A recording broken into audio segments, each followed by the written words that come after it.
Jadi kenapa seperti itu? Dia replikasinya tidak real time. Maksudnya ada waktu sekian menit sekali baru replikasi gitu loh. Paham ya? Paham Pak. Jadi ini kalau saya melihatnya di sini tidak sesuai dengan yang ada juga. Makanya saya suka mengingatkan, kok dari satu orang, nah, nanti setelah sekian menit ya tampil lagi nambah, tapi ada secara berkala gitu ya. Oke, itu jelas, tidak masalah. Yang penting ada, jangan lupa absen supaya nanti. Oke, bisa kita mulai ya? Bisa Pak. Oke, silakan. Kalau ada mungkin saya buka pertanyaan dulu, silakan. Dari materi yang lalu. Materi yang lalu dulu. Pertanyaannya Pak ya? Ya, silakan. Kalau ada mau ditanyakan.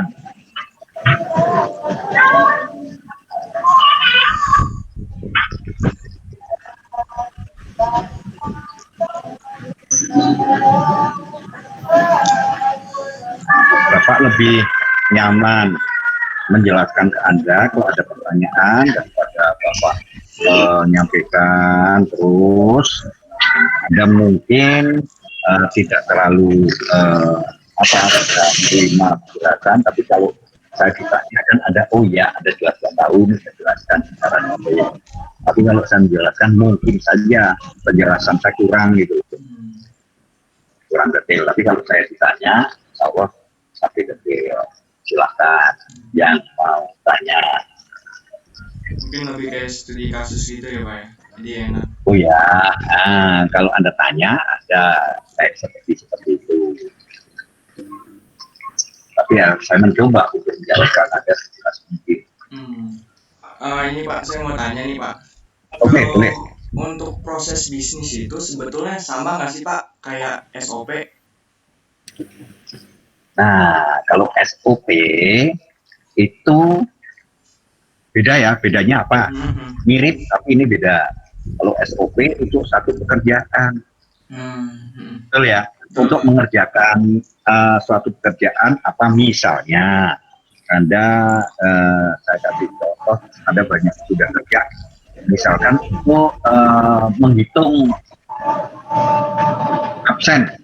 Menghitung absen itu kan Anda absen kan secara otomatis, ya, menggunakan mesin absen. Nah, Anda pertama untuk menghitung absen bagaimana? Oh, SOP-nya download dulu dari sistem, Anda masukkan ke Excel, baru diolah, dan itu SOP urutan pekerjaan.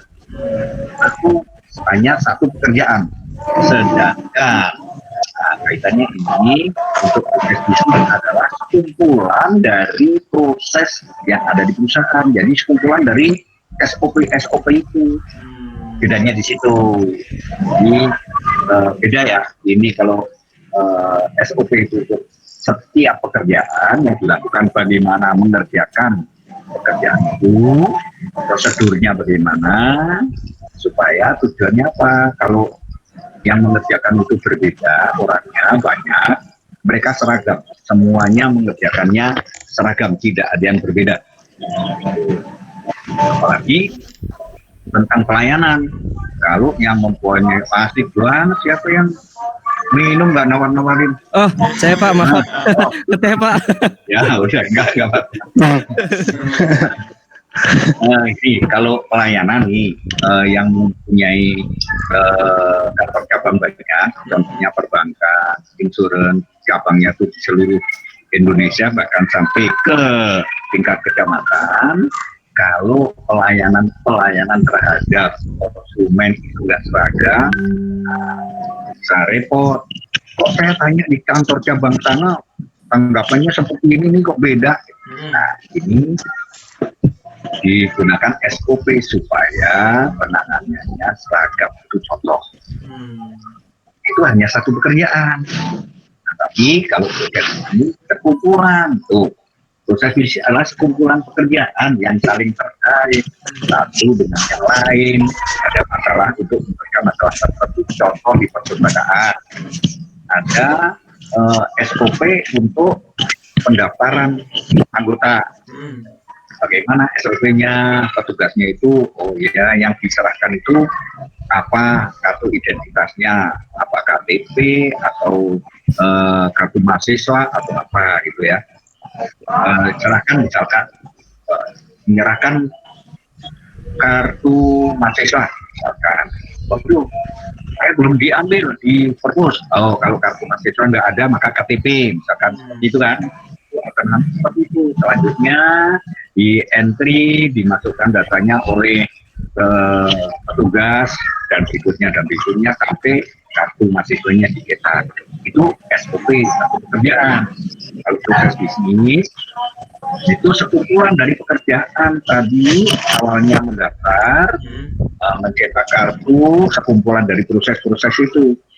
Proses untuk pencarian buku, untuk proses untuk peminjaman buku, proses pembelian buku, proses denda kalau ada, seperti itu ya. Jadi sekumpulan dari proses itu proses bisnis, paham ya? Oke Pak, paham Pak. Iya. Nah, berarti Pak, Yuk. nggak Yuk. kalau untuk proses manufaktur itu sama nggak kayak proses bisnis? Enggak tetap. Boleh, sama. Manufaktur juga begitu. Contoh, manufaktur ada yang bikinan, ada yang kerja di pabrik, contohnya gitu ya. Kalau proses bisnisnya dari mulai contoh kasusnya di otomotif misalkan ya. Nah, bagaimana proses bisnis pertama itu kira ada yang di manufaktur di otomotif nggak? Bisa membantu saya atau kalau saya salah tolong dibenerin. Amel ya paling aja ya. Gak ada. Nah, oke. Pertama SOP-nya untuk welding ya. Welding pertama itu maksudnya ke welding. Jadi body dari Jepang itu rata-rata kita katakanlah Jepang ya, dari luar sana belum dihubungkan, masih terpisah-pisah. Pintu sendiri, kap depan sendiri, sasis sendiri, pintunya empat-empatnya kanan kiri sendiri masih terpisah-pisah. Roof-nya, atapnya sendiri, daknya bawah sendiri, untuk bagasi masih terpisah semuanya.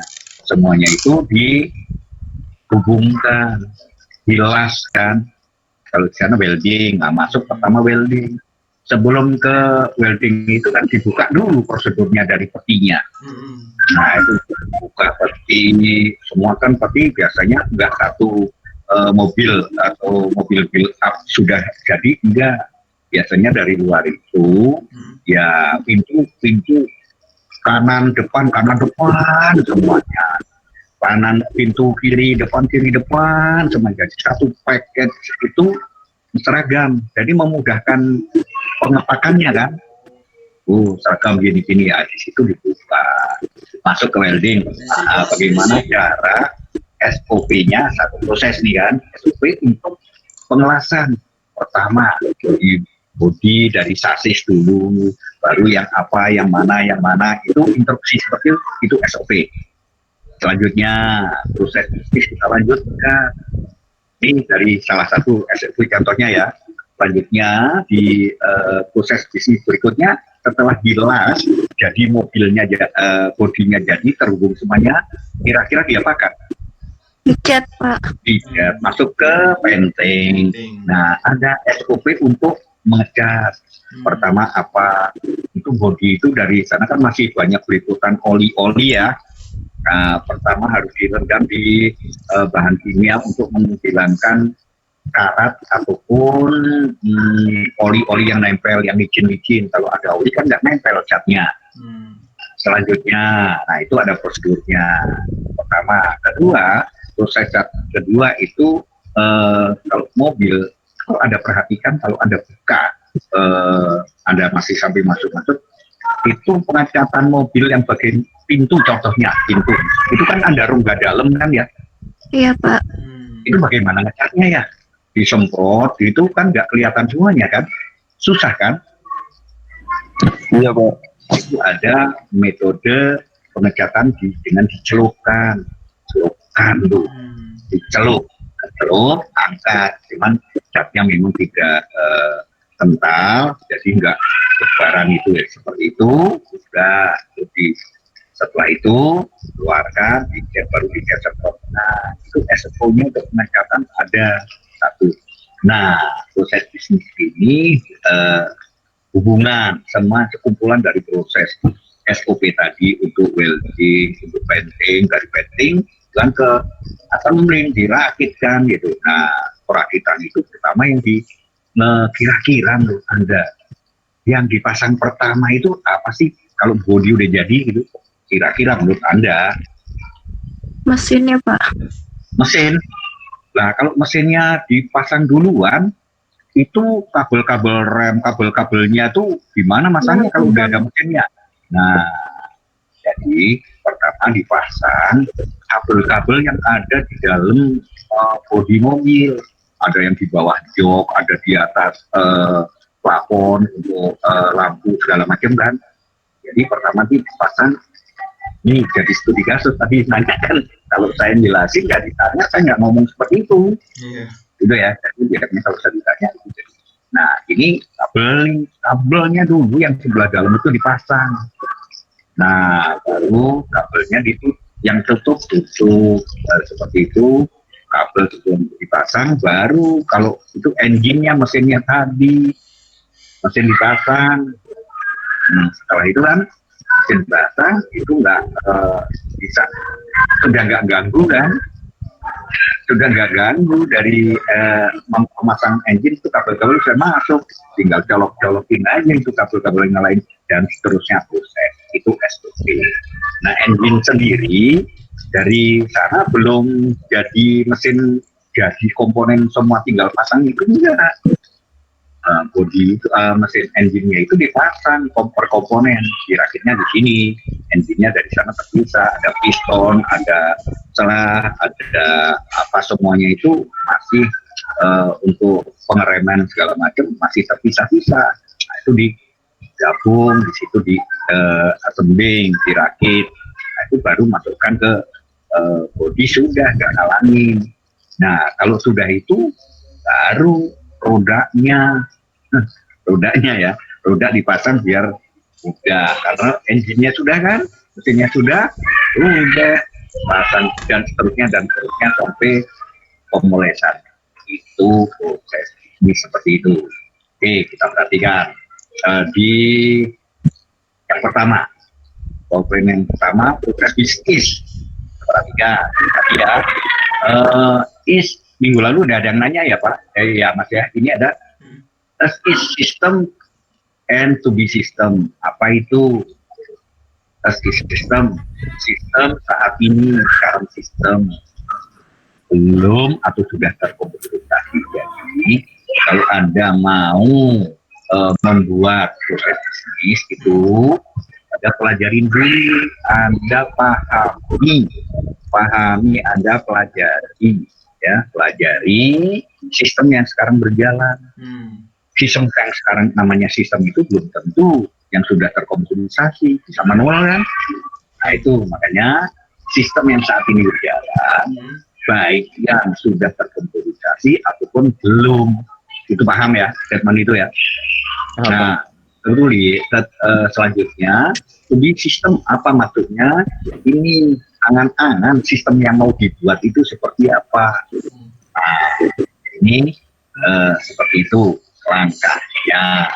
Lalu jadi sistem udah paham, sistem yang berjalan sekarang, sistem yang akan dihasilkan perbaikan sesuai kebutuhan tentunya. Nah, ini proses bisnisnya saya bilang, kalau sudah dipelajari tentunya nanti itu akan menghasilkan teridentifikasi, dan sistem yang sekarang akan teridentifikasi apa sih kelemahan sistem yang sekarang, kelemahannya kawan kan tadi kelemahannya apa. Nah, tentunya sistem yang baru ini akan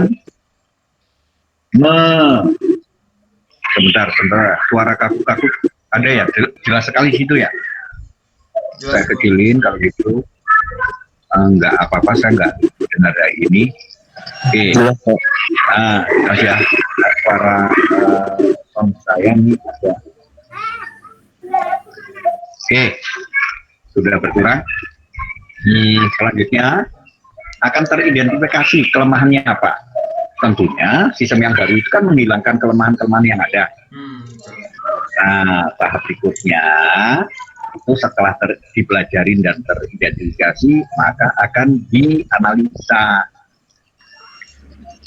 Itu yang seperti itu ya, dianalisa dari bagaimana untuk analisa dari sistem yang baru itu semuanya teridentifikasi. Setelah itu dirancang sistem yang baru, antarmukannya seperti apa, prosesnya seperti apa. Nah, setelah sudah dirancang ya diimplementasi, dibuatlah. Nah, langkah-langkah itu semuanya nanti akan Anda pelajari lebih tajam di APSI. Bukan saya mengelak, ya memang seperti itu ya. Kalau saya suruh jelasin sampai detail, saya jelasin, tapi ntar ngambil mata kuliah APSI. Oke, kira-kira gitu. Oke, sistem yang baru dihasilkan sesuai kebutuhan. Sistem yang bagus seperti apa sih? Sistem yang bagus itu sesuai kebutuhan.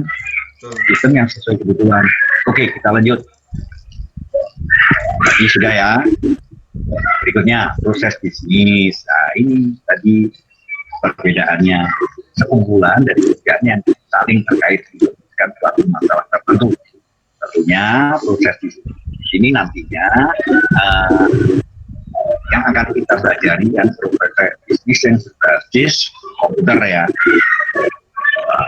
Untuk nih sudah jelas statement pertama, paragraf pertama, kumpulan pekerjaan saling terkait. Jelas ya perbedaan tadi kan ya. Sudah. Sekarang proses bisnis ini dapat dipecah menjadi beberapa subproses. Di SIM kita pelajari karakteristik sistem kan, sistem itu terdiri dari beberapa sistem gitu kan ya.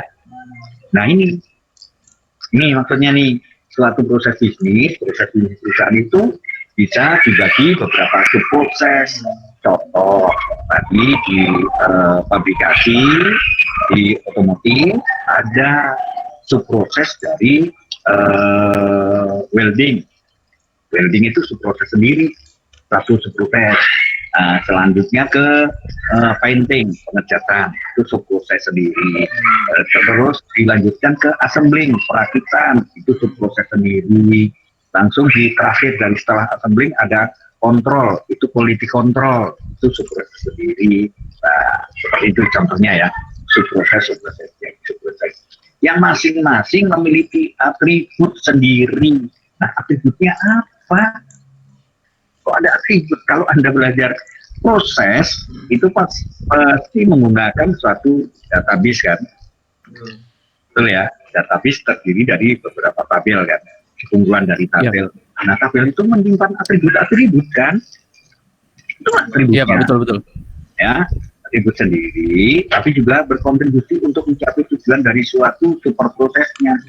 Nah, sekumpulan dari tabel-tabel ini, masing-masing tabel dari subproses nanti akan diintegrasikan si sistem database. Makanya ada database information system. Sistem itu saling terkait satu dengan yang lain untuk menghasilkan suatu tujuan tertentu. Tujuan super prosesnya tentunya itu ya sistem secara keseluruhannya. Oke, kita lanjut. Komponen proses bisnis. Ini seperti di SIM ada kan karakteristik sistem ya. Nah, ini komponen sistem ini kan sekumpulan dari beberapa komponen. Proses bisnis juga itu punya, yang pertama punya tujuan. Proses bisnis, orang mengerjakan sesuatu itu pasti punya tujuan. Buat apa mengerjakan sesuatu? Kita membuat sistem kan ada dibuat untuk mengerjakan apa sih? Pasti ada tujuannya ya. Jadi ya, batasan. Setiap sistem, subsistem itu punya batasan, ruang lingkup sendiri, ya, punya ruang lingkup. Anda di welding, contoh tadi di aplikasi di welding, pengelasan. Iya Pak. Maaf, ada gangguan. Cucu-cucu nih pada berantem. Nah, tenang ya. Udah ya, ada batasan. Setiap subsistem punya batasan. itu welding, painting, assembling, itu seperti itu ya. Selanjutnya input jelas. Saya jelaskan di sini, proses tanpa itu suatu proses itu nggak mungkin. Apa yang mau diproses kalau nggak ada yang inputnya, betul ya? Output jelas. Setiap proses harus menghasilkan output. Kalau nggak ada outputnya kan proses yang sia-sia. Emang ya? Nah, tentunya ada pemprosesnya, ada input, ada output, harus ada pemprosesnya, input, proses, output. Selanjutnya sumber daya. Nah, proses bisnis yang ngerjakan siapa sih? Kan orang, manusia, karyawannya kan ya. Jadi sumber daya manusia, tapi sumber daya itu bukan sumber daya manusia saja. Sumber daya tadi ada manusia, ada 5M. Ingat ya 5M di sini.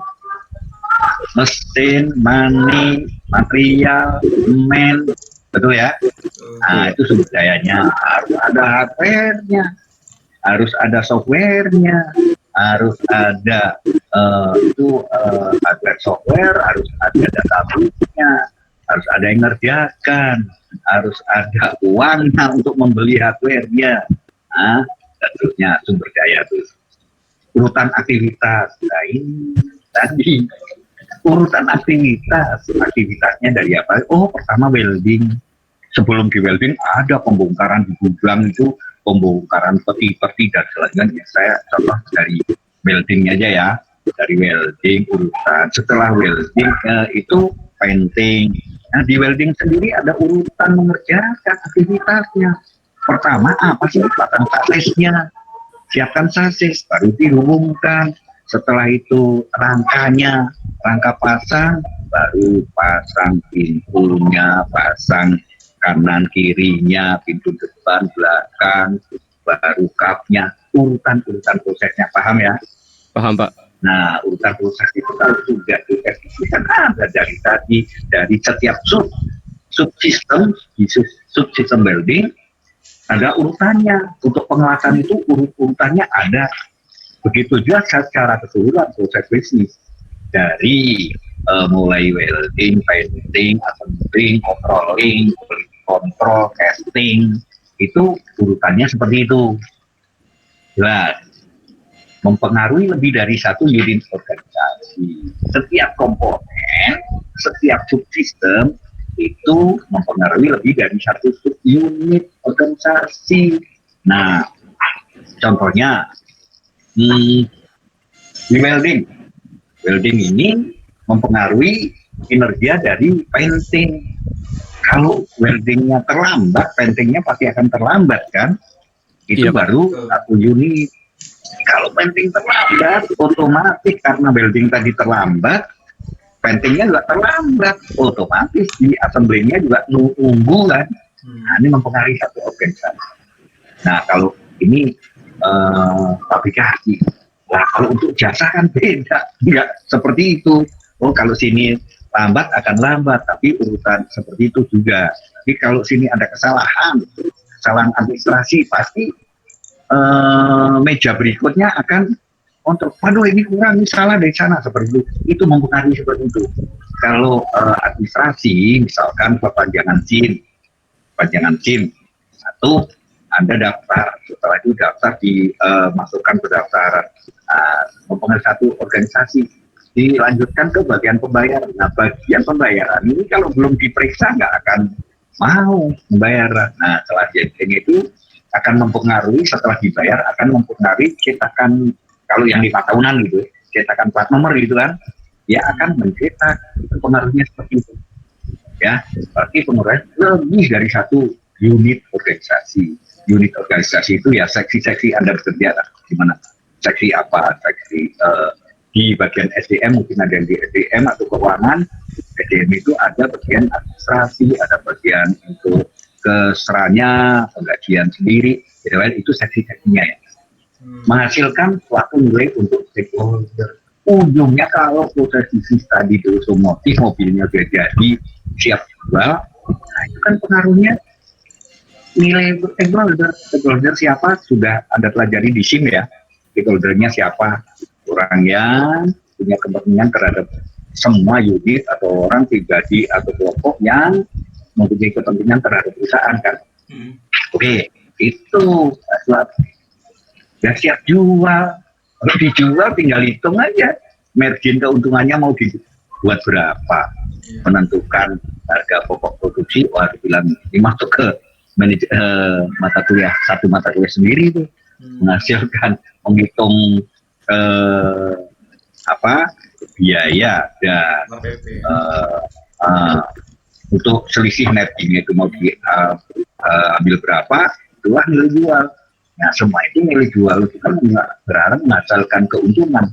Keuntungan itulah yang diharapkan semua stakeholder, karyawan ini gajinya naik, si pemilik juga punya besar dan lain-lain. Oke, ada mau ditanyakan?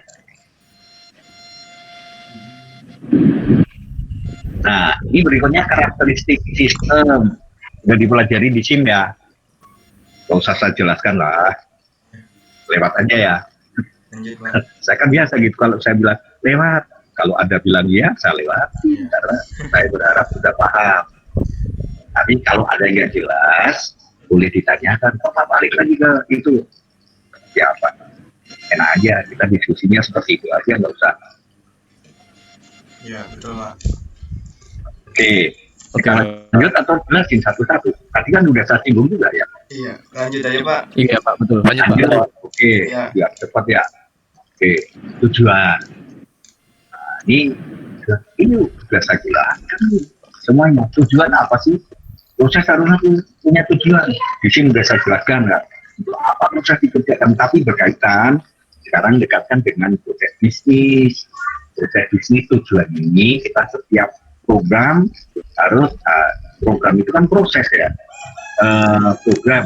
program untuk cetak nilai. Nah, itu proses. Anda membuat program untuk cetak nilai. Cetak nilai kan satu proses mencetak nilai. Ada inputnya, komponennya apa? Oh, nilai dari dosen tertentu, mata kuliah tertentu, data nilainya mana? Nah, itu inputnya diproses untuk dicetak data nilainya. Ya, proses itu kan yang dibuat programnya. Itu baru satu program, belum proses bisnis. Proses harus memiliki tujuan. Tujuannya apa? Cetak nilai tadi, menghasilkan daftar nilai untuk Anda. Contohnya, kalau dicetak nggak membuat program nggak ada tujuannya, buat apa program itu dibuat? Betul Pak. Nah, maka di dalam sistem itu nanti dipelajari, kalau Anda membuat sistem, setiap program yang dibuat minimal harus digunakan minimal satu kali. Nah, satu aplikasi itu sekumpulan dari proses. Setiap proses yang dibuat itu dibuat dalam sistem, dalam satu life cycle harus digunakan minimal satu kali. Contohnya apa? Yang satu kali proses itu digunakan satu kali.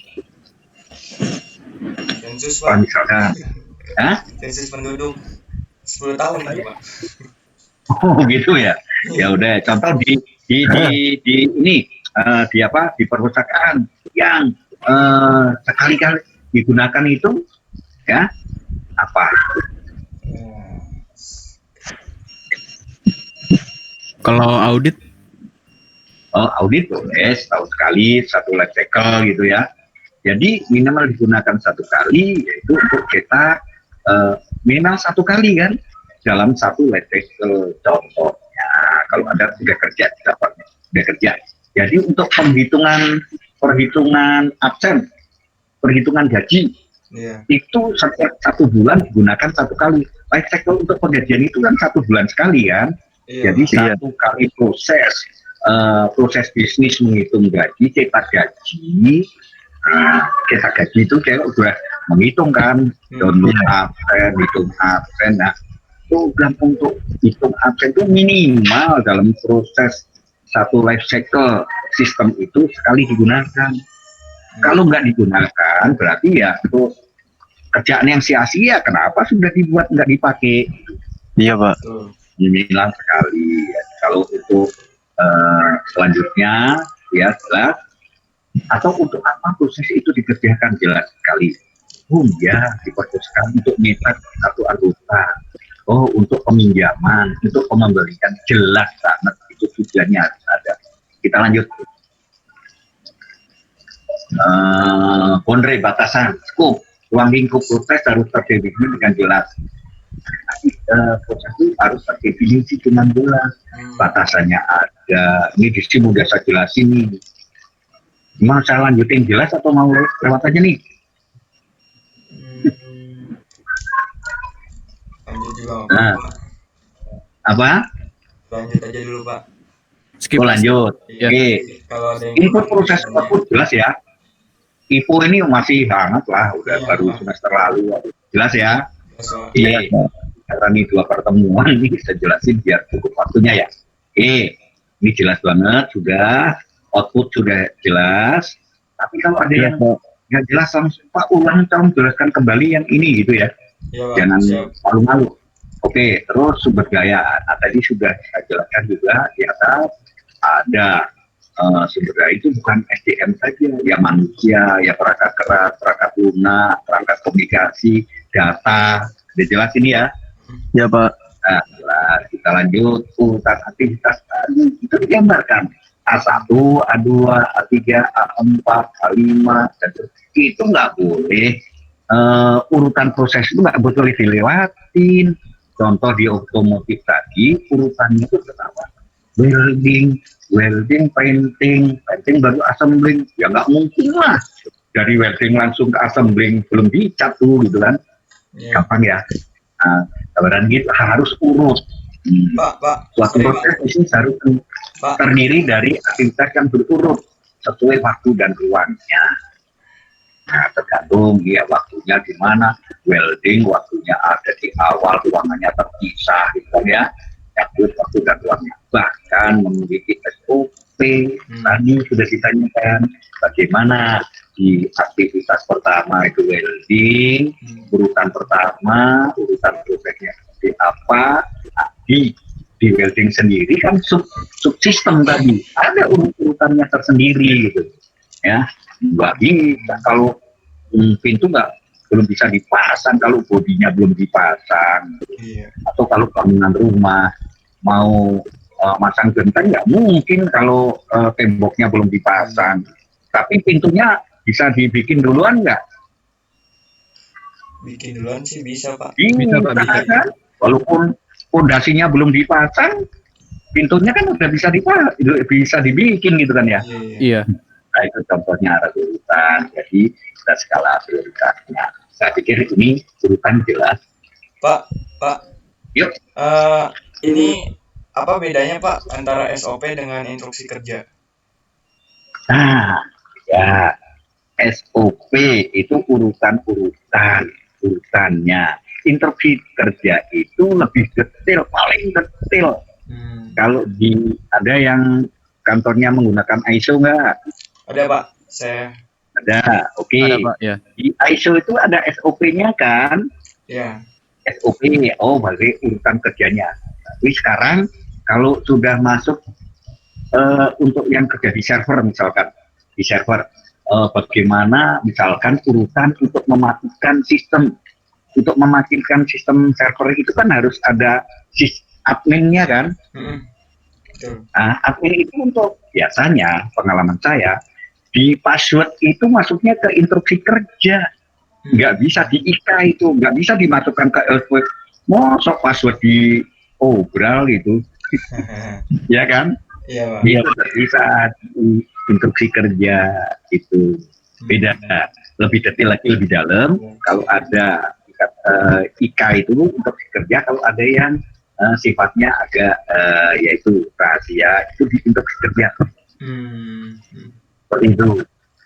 Ini yang punya ISO, kalau Bapak salah boleh dikoreksi, terbuka gitu kan. Oke, ada lagi katanya, silakan.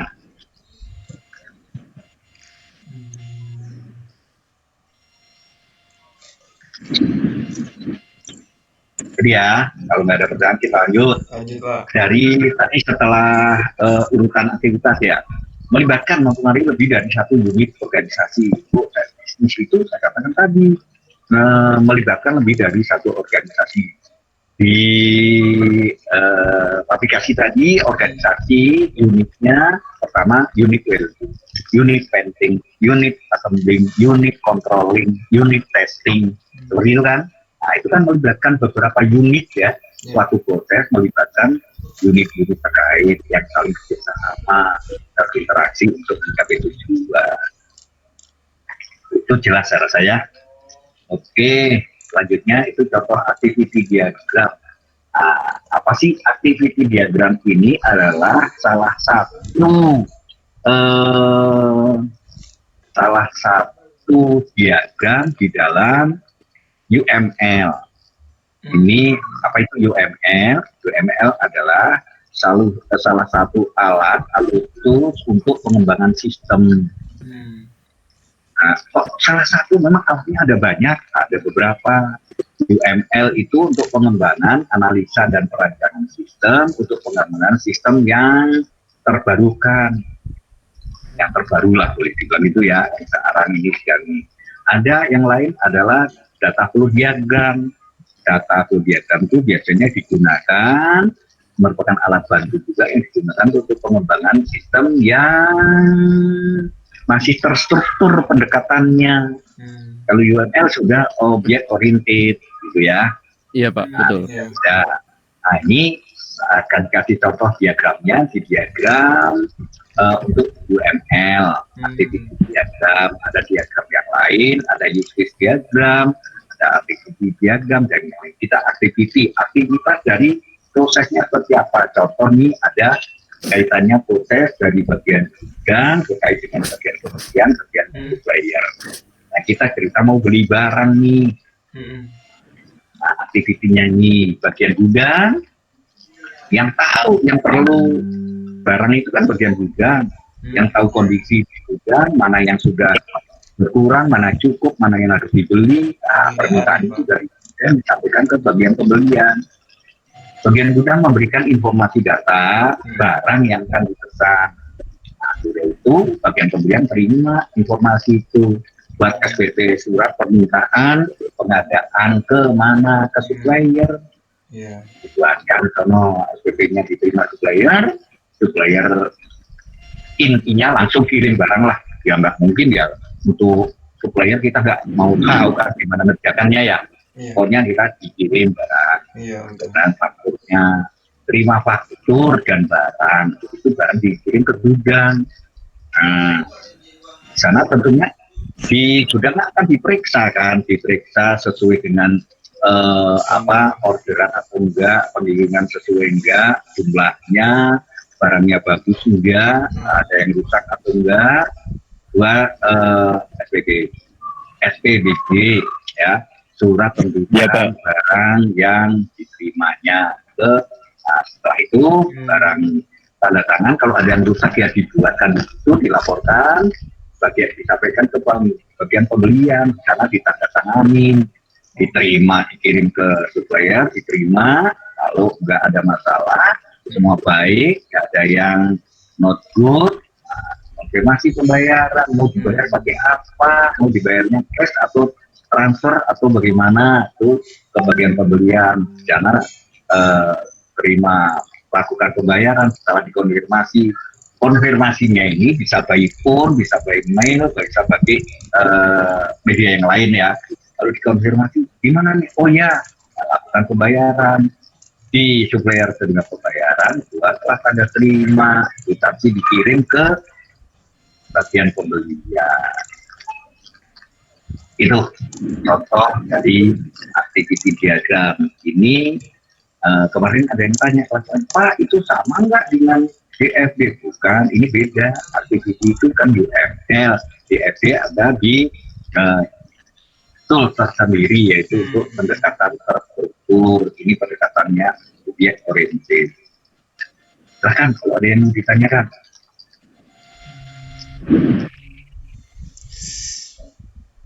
Menghasilkan suatu nilai stakeholder tadi udah saya jelaskan ya. Hasilkan laba keuntungan menunjukkan keputusan. Oke, kita lewatin saja. tugas, kemarin ada tugas, tapi karena saya nggak sempat ini, ya udah dikerjakan di minggu ketiga tak masalah. Nah, ini dari satu aja, poin satu aja itu, ya ini kaitannya ada ya. Oke, tugasnya, kelas lain udah selesai nih, pada dikumpulin, nah pas ada lambat seminggu kan nggak masalah ya. Tuh, cari tempat riset yang mudah untuk didapat. Ini formalitas, tempat riset ini formalitas ya. Kalau Anda nih udah pada 100%, 99% udah kerja kan? Ya, Iya, risetnya Pak. di tempat Anda kerja saja. Angkat Anda kerjaan sehari-hari, ada angkat saja. Oleh ini tugas kelompok, lah Pak, kita kerja beda-beda ya. Salah satu anggotanya itu kerja di mana, nggak usah berebut, saya aja, namanya kelompok, yang penting nanti hasilnya tuh di-sharing ke kelompoknya masing-masing. Jangan ada satu yang dominan, yang lain nggak ngerti, jangan sampai. Ini kerja bersama. Jadi narasumbernya Kedua, dari tentu sini ya Pak, dari ya, masing-masing kelompok satu gitu ada narasumber ya. ya satu kelompok satu aja yang dikirim. Jadi oh ya kelompok misalnya batasinya dulu ya. Setiap kelompok ya 4 atau 5 orang lah. Ya, 4 atau 5 orang. Boleh kurang Pak, boleh 3, boleh 2, boleh. Gitu ya, masalah. Jangan sendirilah. Kalau super bener kalau sendirian nggak punya teman gitu ya. Jadi ya 4 atau 5, tapi kurang, jangan lebih dari itu. Ya, jangan lebih dari 4 atau 5. Karena kenapa? Ya kalau 4 harus 4. Ya kalau jumlahnya 20 bagi 5 persis. Nah, tadi kan 21 atau 22 gimana? Kan nggak bisa ya, jadi 4 atau 5 lah. Oke, 3 yang memang pembagian seperti dulu ya, bebas, ada menentukan sendiri, nggak apa-apa yang atur, ada tahu bisa kerja sama dengan siapa, yang komunikasinya mudah, itu. Nah, tadi pertama sudah kami buat riset untuk formalitas, mau gimana, bahkan Anda di luar kerjaan Anda boleh, misalkan cuma bisa mengangkat sistem penerimaan mahasiswa baru di kampus, boleh silahkan. Itu hanya kualitas ya. Kedua, tentukan cakupan batasan sistem. Nah, Anda tentuin batasan sistemnya. Nah, misalkan untuk di perusahaan tadi otomotif ya, tentukan ada batasannya, ada kerja kebetulan di assembling gitu.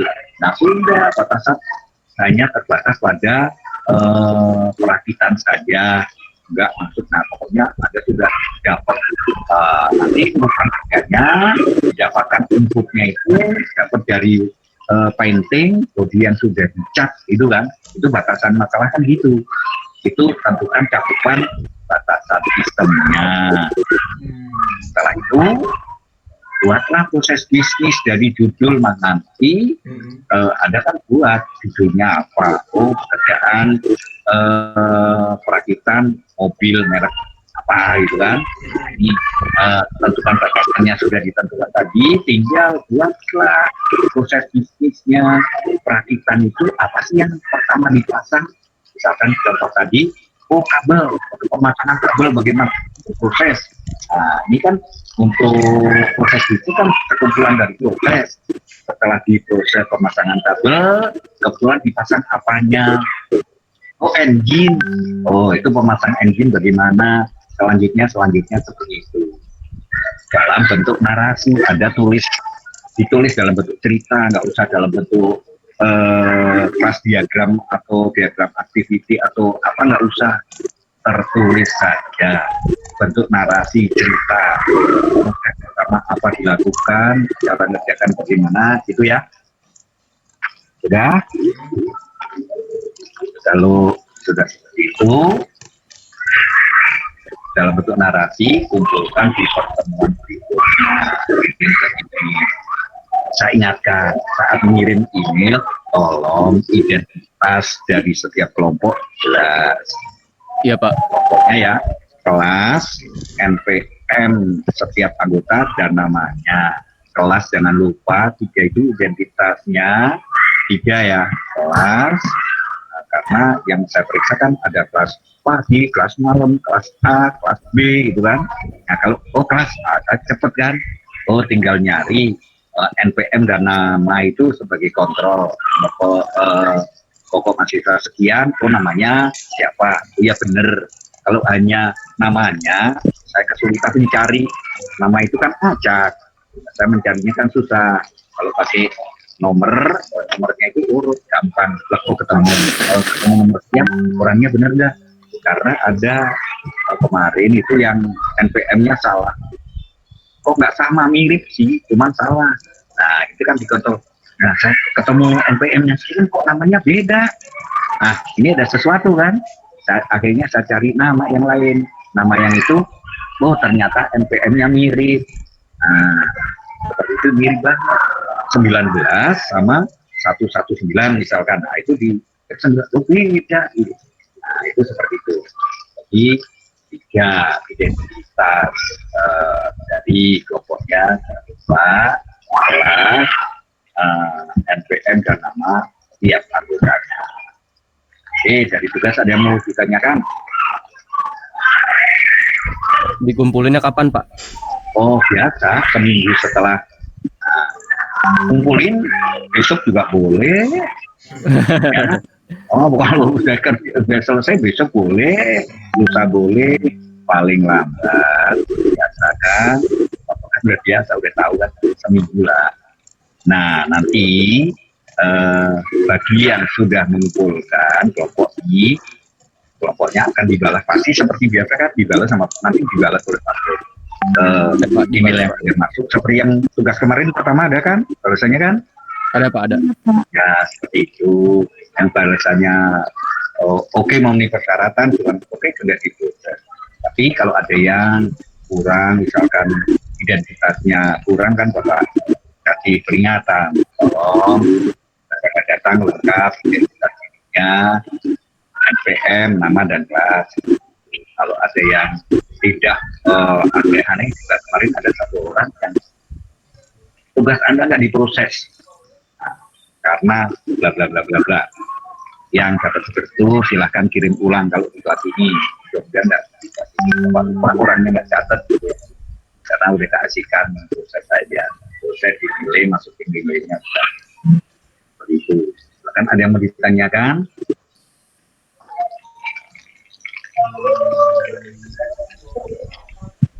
Kalau enggak, kita lanjut ke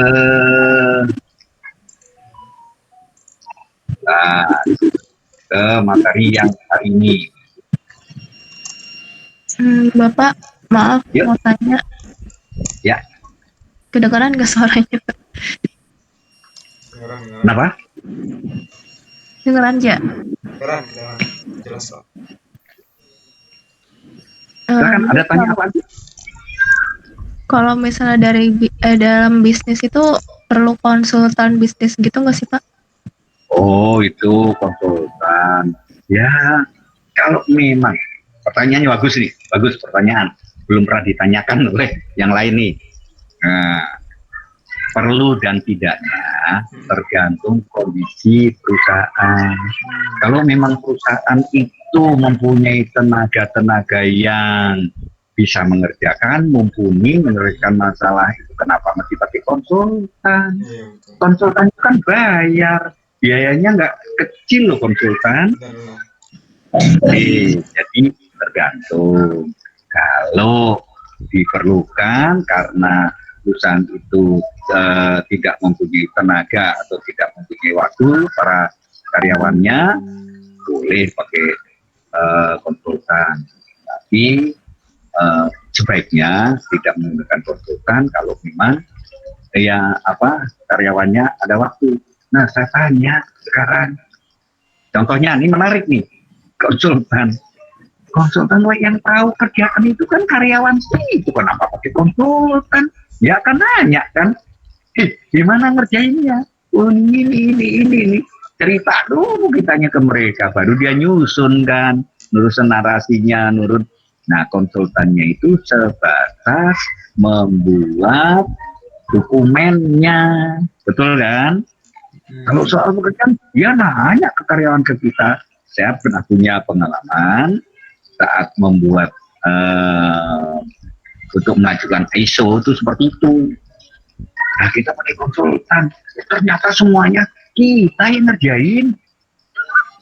Dia kita yang ngerjain. Oh, kalau kerjaan ini bagaimana? Ini ISO-nya untuk SOP-nya seperti apa? SOP-nya kita yang ngerjain. Namanya konsultan, cuman ada SOP-nya nggak masing-masing? Ada Pak. Mana kumpulin. Ini kok pekerjaan ini belum ada SOP-nya. Oh ya, susulin gitu kan. Yang ngumpulin dokumen. Setelah itu ya susun dah urutan-urutan, jadilah dokumentasi. Nah, begitu selesai, iya enak ya jadi konsultan ya. Kita disuruh kerja, yang ngerjain kita. SOP masing-masing seksi mana? Buatkan, besok serahkan ke saya. Enak banget ya jadi konsultan. Bayarannya gede, kita sewanya bayar kepada mereka besar. Kerjaannya cuman nadahin pekerjaan kita, kabarnya gitu. Boleh menggunakan konsultan, biasanya konsultan itu untuk dokumentasinya atau mungkin bentuk-bentuk narasinya, bagaimana formatnya, pakai apaan, seperti itu konsultasinya. Tapi yang mengerjakan itu semuanya kita. Ada yang enggak yang punya pengalaman gitu? Itu ya, jadi nggak mungkin dia nyusun saat nyusun SOP terus dia ada di depan komputer gitu bawa notebook terus ditanya bagaimana ngerjakan, dia susun gitu. Enggak, tolong buatkan ya urut-urutan prosesnya. Nah, udah setelah itu soft copy lagi diminta gitu kan. Bukan hard copy-nya. Kalau hard copy-nya kan dia nanti akan entry juga, ini soft copy-nya udah jadi, tinggal tempel sana atau sama terus gitu. Boleh pakai, silahkan. Ada pertanyaan nggak lain? Berarti beda ya Pak ya sama bisnis analis gitu. Berbeda dengan Bisnis analisis. oh beda. Analisnya itu ya, ini kita menganalisa proses bisnis analisisnya yang kita pelajarin saat ini. Nah, itu kan kita untuk digunakan. Anda kan nanti calon sistem analis, jadi bagaimana menyusun proses bisnisnya. Nah, kalau untuk proses ini ya tetap Anda kalau perusahaan itu mempunyai tenaga untuk membuat sistem, bikin sendiri. Tapi kalau nggak punya tenaganya atau nggak mampu tenaganya, kan bisa konsultasi atau membeli. Seperti itu ya. Begitu Mbak. Ya, proses bisnisnya kalau memang punya tenaga, ya bikin sendiri. Itu Mbak. Ya, makasih ya Pak ya. Oke.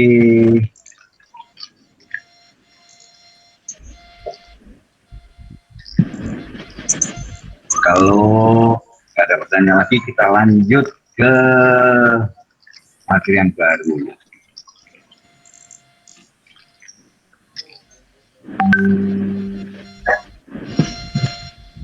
Aspek analisis strategiknya. Pengertian strategis sudah lah, saya itu kan sekumpulan dari itu ya, sudah nggak usah saya inikan pengertiannya. Ini sedikit. Memang setiap pembahasan itu selalu mereferen sebelum-sebelumnya supaya nyambung. Nah, ini kan ceritanya sudah seminggu yang lalu, sudah lupa kalau nggak diingetin, tapi karena tadi baru kita bahas, ya kita lanjut saja. Nah, ini intinya untuk di era globalisasi saat ini, produktivitas itu harus diutamakan, ya mutlak itu. Berkaitan dengan nanti kemungkinan akan ada tuntutan dari konsumen.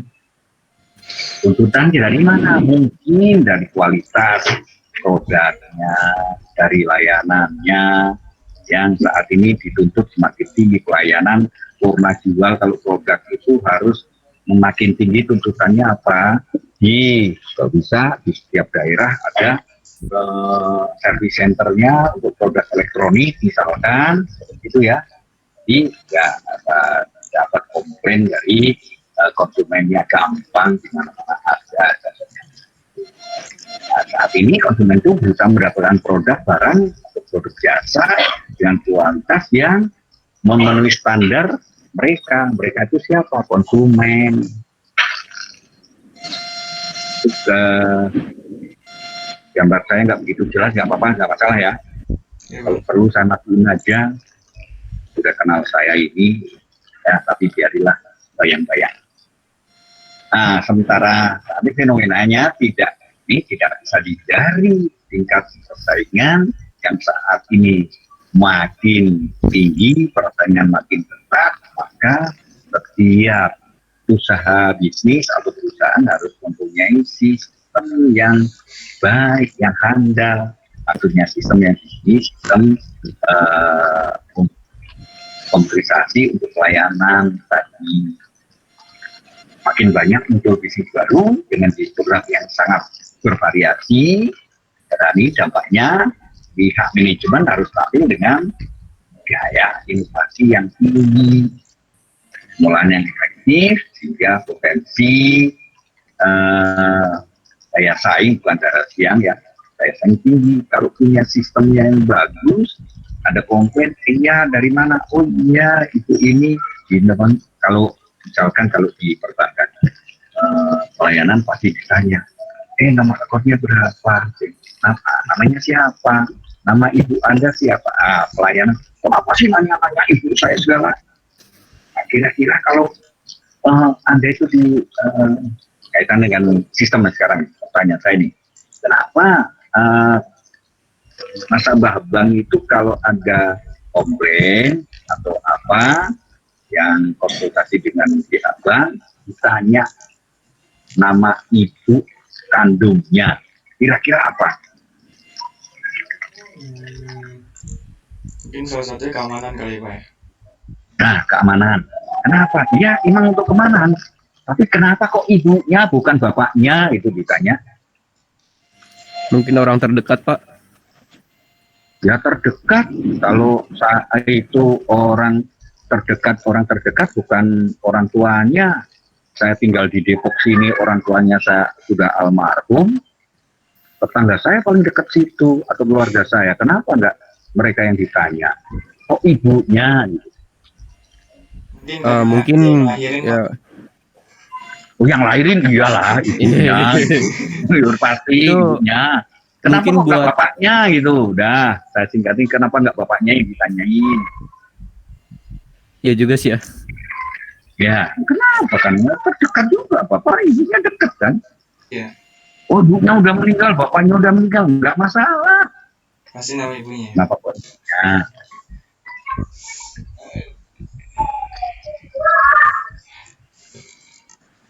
Kenapa tuh Pak? Kalau ibunya kan jelas ya, pasti ibunya yang lahirin tadi benar-benar memang. Iyalah nggak ada dua, pasti satu ya ibunya. Kalau bapaknya, kenapa nggak bapaknya? Maaf, nggak tahu nih bapaknya si atau si B dulu ya. Halo, udah Anda nyambung dah ya. Iya. Nggak tahu bapaknya yang mana yang benar itu si A atau B. Tapi bukan itu sebetulnya. Yang jelas kalau nama ibu kandungnya nggak tahu, ya ibu kandung salah, itu menandakan pihak bank sudah ragu-ragu.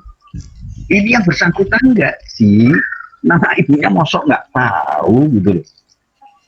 Nah ini untuk kebenaran dokumen, kebenaran data. Kalau jawab ibunya udah benar, baru mau melanjutkan kan pelayanan. Itu contohnya. Itu termasuk SOP. Kalau ada yang mau komplain, tanyakan dulu benar-benar dia orangnya atau bukan. Kalau misalkan saya ada ATM saya ketemu orang mau nanya, Bapak nyebutkan Puryanto kan ATM saya, terus dia mau konsultasi apa itu, Bapak Puryanto, ya nama ibu siapa? Nah, yang menggunakan ATM saya ini yang mau melapor ditanya salah lah, langsung nggak dilayanin. Bukan yang berkepentingan, bukan yang memiliki akun ini, sudah itu Sudah kebenaran data untuk memastikan tujuannya, kenapa itunya?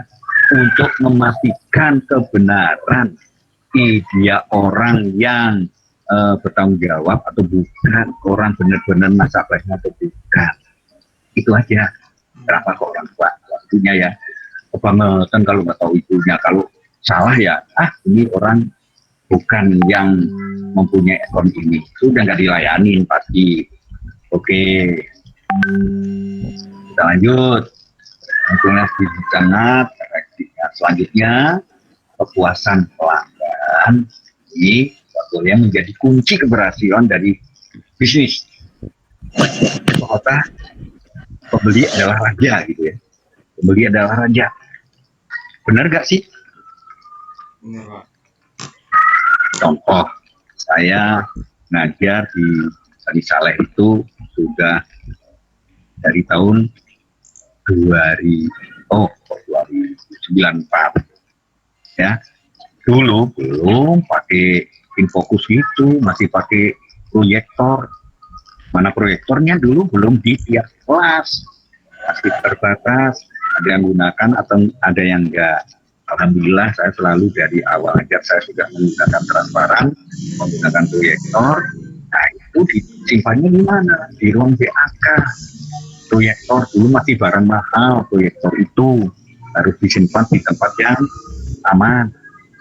Nah ini setiap ngajar sudah dosennya mah naik aja, disuruh mahasiswa, tolong ambil proyektor. Anda bayangkan, Anda kuliah di lantai 4 kampus A, suruh ngambil, rasanya gimana? Kompinya terutama, kira-kira gimana? Cemberut nggak Anda? Tergantung orangnya sih Pak. Kalau saya ya Tergantung orang. senang hati. Oke, saya berpikir positif buat diri saya, negatif buat Anda. Saya rasa capek, kasihan juga mahasiswa udah bayar, disuruh lagi. Nah, saya dari itu nggak pernah saya begitu mau naik ke lantai 4 ke PAK di lantai 2, Mas tolong kirim alat proyektor ke ruang sekian. Pak, mahasiswanya nyusul ngambil. Anda itu kerja dibayar sama mahasiswa, saya gituin. Anda kerja ini yang bayar mahasiswa, bukan mahasiswa dibayar untuk Anda. Angkatin. Saya bilang gitu. Jadi saya bilang ke mereka yang ngomong gitu, mahasiswa, ingat Mas, ingat Mbak, yang ngangkat juga bukan Anda tinggal panggil OB kok suruh ngangkat, susah. Pak, betul, susah Pak, betul, Pak.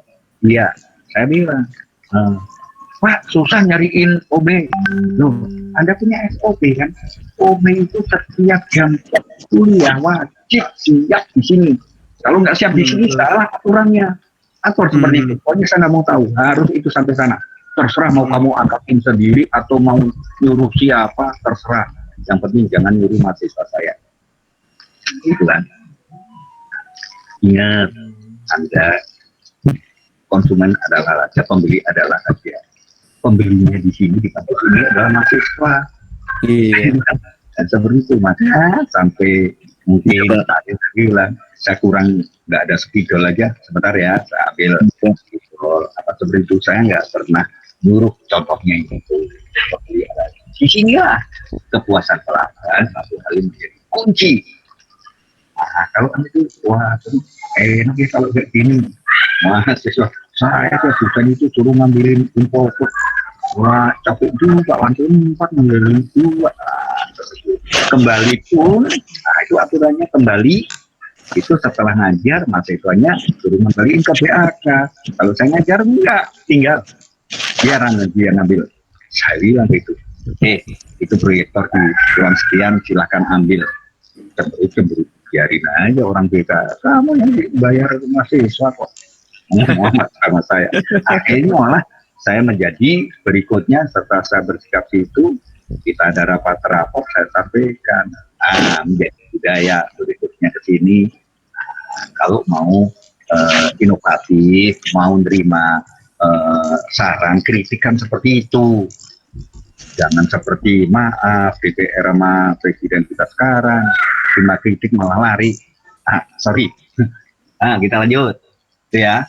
Jadi ranahnya pada kebutuhan konsumen. Seperti minimalisasi faktor-faktor yang munculnya keluhan pelanggan. Ini apa sih keluhan pelanggan nih?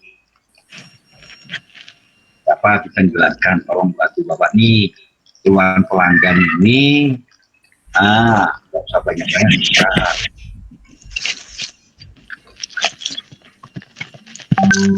Tipe, silakan keluhan pelanggan. Apa sih keluhan pelanggan? Yaitu komplain terhadap ketidakpuasan terhadap produk jasa ataupun barang atau jasa yang diberikan oleh beberapa faktor.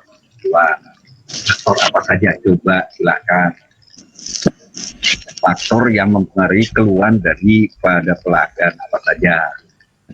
Itu cuman baris terakhir aja itu. Keluhan pelanggan. Apa sih keluhan pelanggan? Silakan. Faktor apa saja yang mempengaruhi? Pelayanan, Pak. Ya, pelayanan. Nah, jadi Kualitas barang, Pak. Kualitas barang produk. Kualitas barang produknya ya bisa jadi. Iya itu, Pak. Apalagi Sama apa ya? Kalau harga, Pak. ya, kalau harga kan sudah membeli itu kan, kalau sudah dibeli, sudah jadi konsumen, sudah artinya sudah bisa sepakat, bukan keluar, nggak adalah keluhan dari harga udah dibawa pulang baru komplain harganya saya kembalikan harganya mahal gitu. Ya nggak diterima. Melihat tetangganya beli, saya punya pengalaman beli sesuatu alat harganya katakanlah 100.000, tetangga saya lah saya beli cuma 25.000 terus saya mau kembalikan ke toko gitu, ya nggak mungkin kan. Udah Iya. berani beli ya gitu, bukan dari harga. Lagi Kuantitas yang kurang, Pak. ya yang kurang apanya? Kuantitasnya. Kuantitas. Oh ya, bisa jadi kalau itu barang kuantitas jumlah ya, kuantitasnya jumlah persen 100 gak datangnya cuma 99, bisa berarti itu pelayanan maksudnya ya. Kuantitas dari pelayanan kurang rapi pengepakannya nih, jumlahnya kurang, bisa. Apalagi Spesifikasi barang nggak sesuai sama yang diiklanin, Pak. Oh sering itu kalau di penjualan online yang ini biasanya salah satunya itu ya, minta baju contohnya udah bener minta merah tua merah marun, datangnya merah yang lain gitu lah, itu komplain. Ya bener. Apalagi oke, saya jelaskan nggak semuanya diantaranya ya, dari faktor produk. Tadi ada bilang produknya tidak memenuhi standar. Nah, mungkin barang ini quality controlnya nggak bagus, ada barang cacat, kelewat, jadi kurang teliti, barang yang tidak memenuhi standar, kejual. Contoh, saya pernah nih membeli suatu barang, kalau barang di toko itu kan nggak dites ya. Contoh jika beli kulkas gitu atau dispenser, nggak dicolokin dulu, nggak dites dulu kan. Oke, saya bertanya, Mbak, ini nggak dites dulu? Enggak Pak, nanti kalau sudah sampai rumah, kalau ada masalah Bapak bisa komplain. Oh iya, tak bawa aja sampai rumah. Sampai rumah ternyata karena nggak dites, jadi dispenser nggak panas, udah jauh-jauh nggak panas. Nah, sudah karena nggak dicoba tadi. Nah, ini kualitas barang produk ya, terjadi tabalik itu menukar. Nah, kalau penukarannya lancar, oh ya, dengan pola pelayanannya baik, dengan ramah, dan ini ditukar langsung ditukar, tak ada masalah ya, maafin. Pengalaman saya tidak seperti itu. Wah, masalah susah tukar main. Saya sampai istilahnya ada emosi, panggil kan bos kamu, manajer kamu. sampai dibilang ngotot saya namanya satpam sampai turun tangan. Kenapa Pak? Ini, tolong. Akhirnya manajernya datang, udah kok manajer datang langsung diganti. Mas, kalau tidak, itu SOP-nya nggak jelas, pelayanannya, ada komplain. Lah kalau manajer begitu, iya kalau ada komplain gini, kalau ada pertemuan yang nggak puas, kamu panggil aja manajer, kamu panggil kepala bagiannya turun. Itu begitu manajernya datang. Ada apa Pak? Ini. Oh ya silakan diganti, ambilkan. Simpel banget dengan maaf Pak ya kalau staff saya kurang enak melayani Bapak, adem deh gitu kan, padahal awalnya udah emosi gak saruan itu dari produk pelayanan tadi. Oke, kualitas yang kurang memenuhi standar. Jadi komunikasi kedua bisa dari komunikasi internal. Lah kok internal bisa disalahkan, penyebab seperti apa ini? Nah, ini tadi contoh cerita saya itu komunikasi internalnya kurang bagus antara atasan dan bawahan, hubungan internal dalam perusahaan, data pelanggan, kurang komunikasi antara supervisor, antara atasan dengan front lainnya. Asal aja sebisanya dia ngomong nggak ada SOP-nya. Nah, ini bisa menjelaskan tidak jelas prosedur penanganan masalah. Ini komunikasi internal. Tadi yang saya ceritakan di awal itu karena produknya kurang bagus, komunikasi internalnya kurang jalan sehingga pelanggannya emosi. Untung kagak pecahin kaca atau apa. Kalau emosi berlanjutan kan repot ya. Nah, komunikasi tadi ada internal, ada komunikasi internal, eksternal, ada internal, ada eksternal. Internalnya sudah jelas, eksternal yang bagaimana?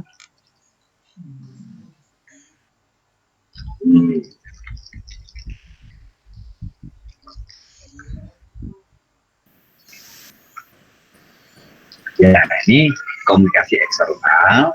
Tadi ya, contohnya tadi untuk barang produk yang dari ini dari pihak perusahaan masih tidak cukup menjelaskan produk barang yang ada, ya. Jadi contohnya begini, eksternal. Saya pembeli biasanya kan tanya, ini tempat tombol on-off-nya di mana? Si penjualnya pun, contoh di produk nggak usah jauh, notebook aja. On-off-nya itu kan ada yang di samping, ada di atas, ada di bawah. Nah, itu kan kalau si penjual ini di frontliner tadi paham terhadap produknya, oh ini di sebelah sini enak kan? Oh, ada yang cari aja Mbak, cari aja Pak. Aduh, bayangin kok saya komunikasi eksternal nih, seperti itu. Nah, ini sebabkan suatu pemasaran yang kurang tepat sasaran, kurang optimal dukungan bagian pemasaran, ini pada tidak kuasa pelanggan. Berikutnya aspek berikutnya bisa faktor manusia. Manusia yang mana nih? Manusia pembeli atau penjualnya juga manusia. Nah, faktor ini biasanya juga yang menyebabkan pelanggan tidak puas. Ini karyawan yang kurang profesional. Karyawan tadi manusia, ternyata aspek manusia itu manusia SDM-nya, penjualnya yang kurang profesional. Contohnya tadi ditanya, ini tombol on off-nya di mana? Sudah cari aja Mbak, udah ketemu. Gimana ini untuk berikutnya? Tombol ininya di mana? Tanya tuh, fungsi mouse-nya di mana ini? Oh ya mau cari aman dia. Nah, kurang menguasai produk. Kalau karyawan kurang profesional, kurang menguasai produk yang dijual, maka ini bisa menyebabkan ketidakpuasan. Jadi kalau Anda menjual barang Anda harus menguasai produknya. Yang berikutnya, cuman keluhan pelanggan ini banyak banget sih. Keluhannya dari aspek sistem. Nah, sistem yang mana? Contoh ada penjualan dengan pesanan. Nah, dijanjikan seminggu misalkan, oke itu belum seminggu atau sudah seminggu kok nggak datang, ditanyakan sistemnya. Bapak Ibu kok pengen saya pesan seminggu katanya datang kok belum datang gitu. Nah, kalau punya sistem yang bagus untuk kontrolnya, sistem aplikasinya itu gimana prosesnya sekarang ini dalam pengiriman atau dalam proses atau apa, kalau kita punya sistem yang baik itu akan bisa menjawab tepat kondisinya. Nah ini sistemnya nggak punya, nggak bagus, maka jawabannya ya susah. Oh tenang Ibu, memang hari ini janjinya sekarang sudah jalan kok Bu, belum sampai ya, tunggu sebentar deh. Itu kan enak seperti itu. Kalau sistemnya bagus, jadi kalau sistemnya nggak bagus, nggak tahu sampai mana nih. Wah, malah belum diproduksi gitu kan. Itu sistem. Gimana? Yang faktor berikutnya ada juga dari faktor yang lain lah, misalkan faktor jasa atau pelayanan. Nah, berujung tadi yang pertama tadi pelayanan. Nah, keluhan dari after sales service-nya, kalau ada keluhan pelanggan itu juga layanan harus yang baik, jangan sampai tidak memuaskan pelanggan. Layanan yang tidak berorientasi pada pelanggan ini bisa membuat emosi pelanggannya. Jadi kalau sudah jadi customer service itu harus berorientasi pada pelanggan, harus memuaskan pelanggan, bagaimana melayani pelanggan, pertanyaan-pertanyaan yang siap dengan layanan yang baik. Oke, ada yang mau ditanyakan? Saya Pak, saya nanya Pak. Oke, boleh.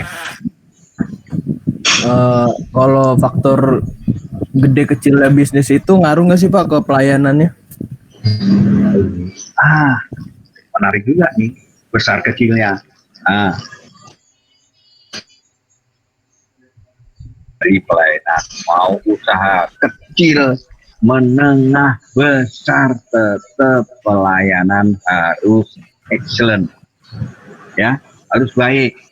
Punya, jangan mentang-mentang cuman warung nasi itu ya, nasi Tegal misalkan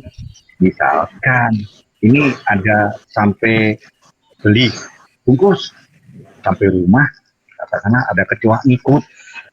Nah, begitu dikomplain, ini kecil kan warung Tegal, mereka mesti waduh langsung balik. Diminta ganti, nggak usah ini langsung, wah maaf langsung ganti baru. Kalau perlu kasih bonus, tadinya beli 1 dikasih 2. Nah, seperti itu ya. Contoh saya pernah pengalaman ada di salah satu rumah makan tidak terlalu besar. Makan, rendang, atau saya lupa lah rendang atau sop itu.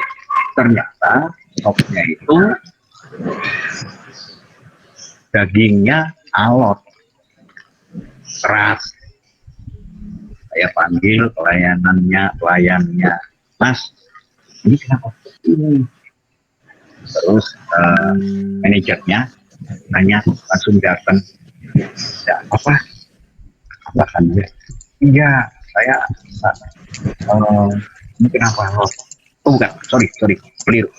Saya cuman bilang seperti itu, memang saya lapor ke itu pelayannya, ini kenapa keras ini Mas? Dari sana ya sudah, saat saya membayar di kasir, Pak, informasi saja, ini gimana sih restoran ini daging masih keras kok dijual? Pak, yang benar. Betul, dia panggil sayanya. Betul? Iya benar Bapak, ini daging. Langsung saya gratis makan gitu. Ya sudah Bapak, terima kasih informasinya, Bapak nggak usah bayar apa yang sudah Bapak makan. Contoh pelayanan, gara-gara cuman daging sepotong yang keras, belum matang, dihidangkan. Saya tidak mencoba, saya tidak komplain untuk tidak bayar, enggak. Tapi saya berpikir, aduh, jangan-jangan ini apa yang sudah saya makan ini dibebankan pada yang masak nih. Pikiran saya seperti itu kan. Kasihan juga. Bener langsung. Oke Pak, terima kasih informasinya. Bapak sangat memberi kritik kepada kami. Terima kasih. Di komplain gitu malah terima kasih, marah. Suruh nggak bayar kuren, nggak usah bayar. Apa yang sudah makan, padahal saya sama keluarga kan saya makan yang lain. Ya inilah tanggung jawab kami untuk konsumen kami. Tapi tenang aja Pak, enggak apa-apa. Saya di jalan terus ngobrol sama keluarga. Bukan main tapi itu kan. Oke, itu contoh. Nah, silakan. Kalau ada pertanyaan lain,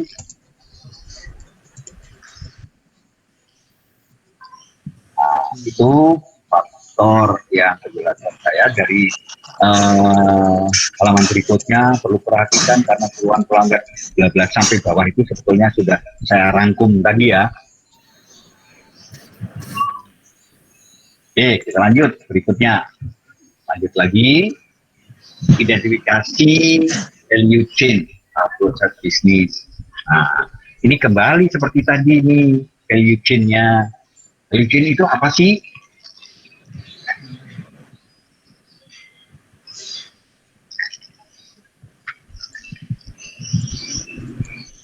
Pak, tolong Bapak nih bingung nih kok value chain apa nih?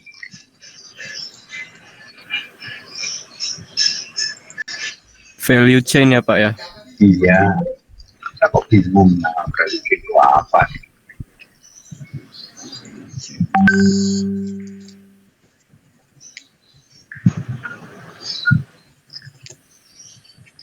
Tahapan proses bisnis. Apa nih value chain? Value chain itu adalah nilai tambah, ya. Nilai tambah dari perusahaan itu. Apa nilai tambahnya itu apa sih? Nilai tambah dalam organisasi bisnis di perusahaan itu apa? Ya intinya nilai tambah itu selisih antara biaya produksi dengan harga jual per unitnya. Dengan kata lain, keuntungan. Wah, muter-muter ya memang gak gitu teorinya gitu ya. Jadi nilai tambah itu diharapkan kita usaha bisnis sesuatu, menggunakan nilai tambahnya apa? Ya, ujung-ujungnya itu keuntungan yang kita dapatkan, nilai tambah. Kalau kita membuat barang produk dari komponen-komponen tertentu, modalnya sekian 1 juta misalkan, dijual menjadi harga 2 juta karena sudah diproses sehingga barang-barang yang tadinya itu tidak berharga menjadi berharga karena nilainya jauh lebih tinggi. Itulah nilai tambah. Selisih harga pokok dengan harga jual, intinya itu. Nah, selanjutnya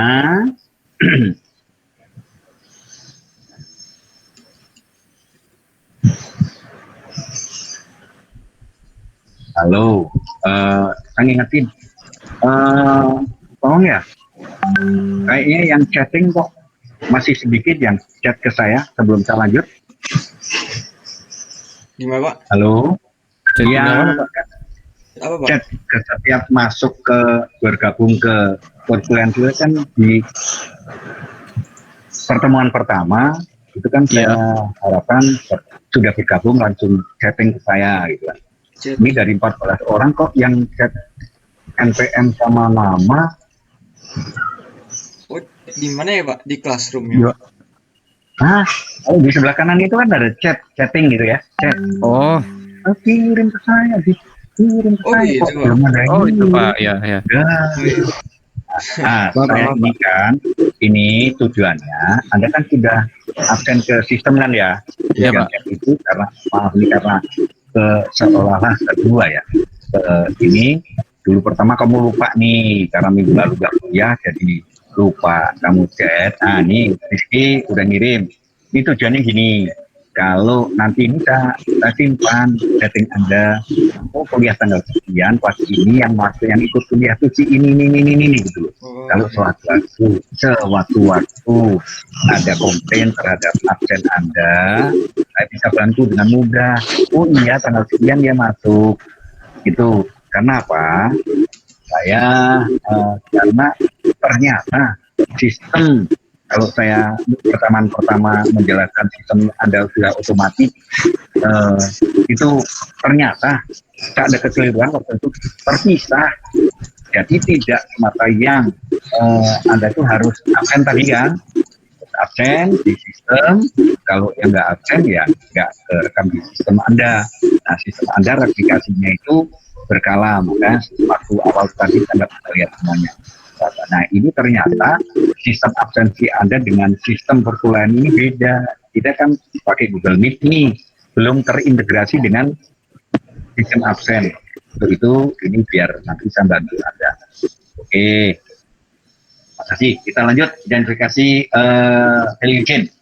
Tahap ini dilakukan identifikasi pertama. Ini intinya kita kembali ke yang tadi saya berikan, tahapan proses, pembuatan proses bisnis. Dipelajarin, dipahami sistem yang sekarang. Setelah itu, dari pemahaman itu akan dianalisa, akan teridentifikasi apa kekurangan dari sistem. Intinya itu nih, identifikasi Heliogene. Dilakukan identifikasi kegiatan, ya. Kegiatan merupakan rangkaian dari kegiatan secara bersama, kan? Besar kecilnya nilai tambah diberikan suatu proses ini bisa sangat bersifat spesifik, ya, dari setiap industri, tergantung dari visi misinya. Apa yang dikatakan Heliogene tadi saya sampaikan, dan ini dipahami identifikasi apa keinginannya. Nah, setelah teridentifikasi, dipahami sistem, dipahami apa yang kelemahan-kelemahannya, maka tahap berikutnya tahap analisa. Ya, nah, di sini akan diketahui di analisa itu apa sih analisa setiap kegiatan dalam proses ini, yang dari segi waktu, bottleneck, ya, dan selanjutnya. Pertanyaan saya, ini yang saya rasa kalimatnya itu dari paragraf ini, poin pertama dari tahap analisa, ada yang mau ditanyakan, silakan kalau ada.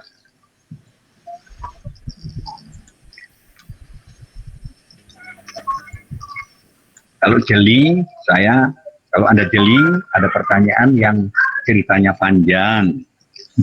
Kalau Anda jeli bertanyanya, kalau enggak ya saya anggap Anda jelas. Pak, mau tanya Pak. Yuk. Itu bottleneck maksudnya apa ya Pak? Mas, itu yang saya mau sampaikan, itu ceritanya panjang itu. Kalau ngomong itu pas, itu ada pertanyaannya tepat sasaran. Kalau itu nggak ditanya, saya lewatin aja lah bottleneck-nya gitu ya. Ada ngerti, oke, apa sih bottleneck? Kalau arti yang mudahnya apa sih bottleneck?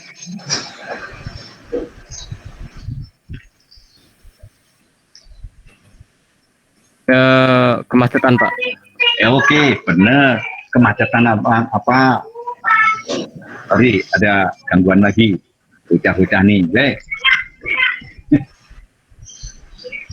anggap ya biasa ya, malu lah anak kecil. Wah, habis ya, kemacetan betul. Satu proses dalam rantai proses. Kalau urutan proses itu ada istilah lain, itu rantai proses. Ya, urutan proses, rantai proses. Sehingga karena ada kemacetan, kapasitasnya yang terbatas bisa mengurangi kapasitas kan, bottleneck ini kan. Iya Pak. Nah, karena kemacetan ini produksi bisa aja malah terhenti. Yang fatal itu terhenti kalau macet. Nah, atau bisa yang lebih yang paling parah kalau nggak sampai itu ya kemacetan bottleneck ini menjadi ada kemungkinan ada penumpukan pekerjaan lebih. Contoh kalau ada yang bekerja di pabrik jelas dari bahan berjalannya gitu ya ada satu ini kalau seperti itu sudah nggak ampun kan harus jalan harus selesai, tapi yang masih manual contoh tadi fabrikasi dari mobil misalkan tadi dari pertama ada bottlenecknya tadi bagian pengecatan dan welding itu lancar banget di assembling. Ada orang yang cuti misalkan karena yang cuti ahlinya lagi yang ahli memasang engine cuti, nah, sehingga yang masang ini tidak terlalu jago kan tidak terlalu biasa sehingga dari painting itu numpuk. Ini contoh bottleneck seperti itu. Jadi kemacetan sehingga proses assemblingnya tidak lancar karena ada hanya gara-gara satu orang cuti di mana itu ahlinya untuk memasang engine. Nah, engine itu kan penting banget. Nah, sehingga terjadi bottleneck itu contohnya. Jadi kemacetan intinya. Nah, selanjutnya kemacetan jangka pendek ini sementara biasanya nggak masalah, oke lah diatasi jalan. Tapi kemacetan jangka pendek itu ya ini tadi karyawan yang cuti itu jangka pendek. Kalau yang cuti masuk selesai kan? Iya selesai Pak. Itu sudah selesai tidak tahu ini. Nah ini hambatan yang terjadi sepanjang waktu. Nah ini parah nih kalau sepanjang waktu dapat memperlambat produksi yang cukup signifikan nih. Contohnya apa? Jangka panjang. Kalau ada mesin yang ada, ya mesin yang rusak, tidak ini akhirnya memiliki antrian yang panjang. Contoh tadi di otomotif, mesin untuk pengelasan macet, ada yang macet lah, nggak semuanya macet. Nah ini kan sudah bisa orang painting assembling nganggur kan. Nah itu macet yang parah, itu harus segera ditangani. Nah, contoh lain di jalur perakitan dengan beberapa peralatan yang sejajar. Nah ini bisa taruh bagaimana perakitan itu tapi masih manual jalurnya pakai line tapi belum otomatis, masih manual di line itu gitu. Nah, di line ini ada konten yang menggeser elemen yang bottleneck, bagaimana ada yang bottleneck tadi yang contohnya barang kurang suplai, contohnya ban di roda itu suplai ke line perakitan terhambat. Kenapa? Karena mungkin stok bannya kurang. Nah, nggak dipasang ban kan? Bagaimana nih mobil nggak dipasang roda? Nah, gitu kan? Nah, ini contoh yang lain. Bagaimana mengidentifikasi kemacetan? Wah, ini kalau sistem, bagaimana cara mengidentifikasi ini? Boleh ke barang, boleh ke sistem nih. Silahkan kemacetan. Tadi benar, bottleneck itu kemacetan. Tapi kemacetan yang seperti apa, penyebabnya bagaimana? Nah, boleh dibilang nih hampir setiap sistem punya kemacetan nih. Meski kecil itu ada. Berjalan, waktu penuh tidaknya satu mesin akan membutuhkan suatu proses. Bagaimana cara mengidentifikasi kemacetan?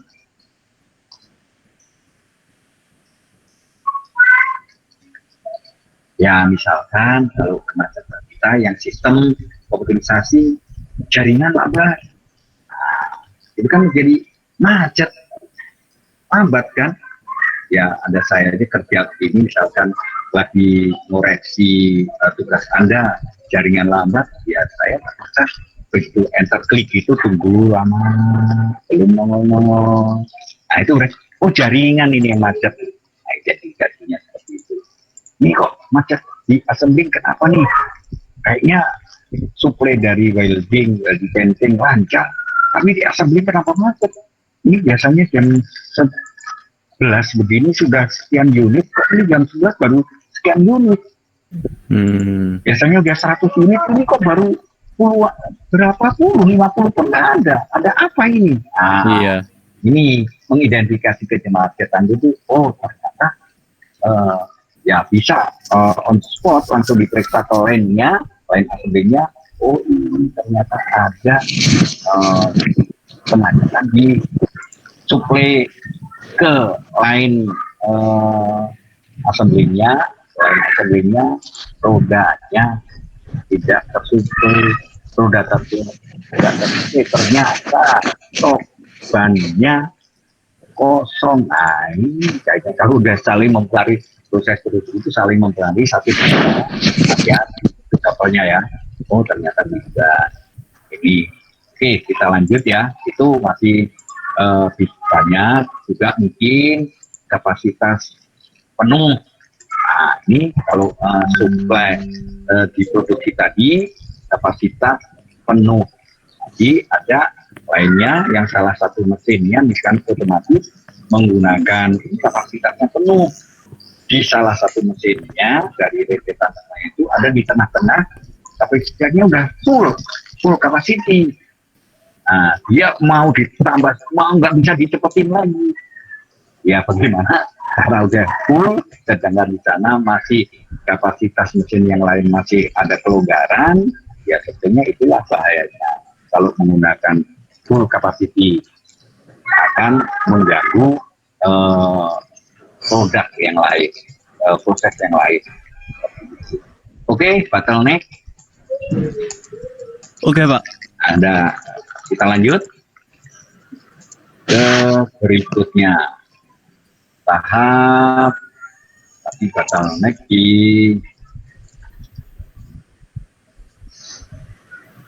kita lanjut sekarang tahap analisa. Lanjut tadi di tahap analisa. Setelah bottleneck itu dalam tahap analisa proses ini sudah dilakukan identifikasi peluang-peluang untuk melakukan perbaikan dan perancangan ulang.